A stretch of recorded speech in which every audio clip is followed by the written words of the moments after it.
and this is my response to quiz 9. Now, the first question is, share an advantage and disadvantage of working in small groups.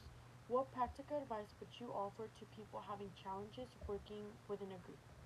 Now, my answer to this was, working in a small group can bring advantages because it gives an opportunity for people to give an opinion and to bring better ideas together. It creates team building and critical thinking within the team, and everyone's skills coming together. Now, a disadvantage is when people lack communication. Some advice I would offer for people working in teams is to communicate and to work through challenges together. Now, the second question was, describe two listening barriers presented in your text and share personal examples of how you plan to work towards minimizing these barriers in the future. My answer to this was, the first listening barrier listed in chapter 4 is physical and mental distractions.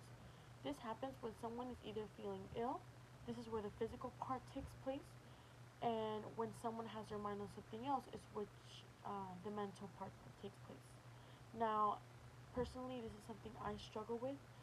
Sometimes I'm listening to somebody speaking, but I'm not listening. So I'm just sitting there and I'm like, yeah. So that is something I have to work on.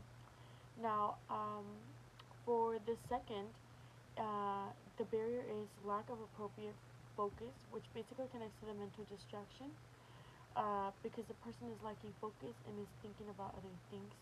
Again, which happens to me a lot. Something I plan to do to improve this is really leaving anything that's in my mind behind and focusing on the person speaking. And finally, complete the listening assignment on page 88 of your textbook and share what you learned about your listening habits. I learned that my listening habits are not very good. I tend to have my mind on other things when someone speaks to me. It is something I want to work on. Something that often happens is while I'm listening to someone, my mind is thinking of what I'm going to respond to them. That is something that happens very frequently, and I do want to work on that.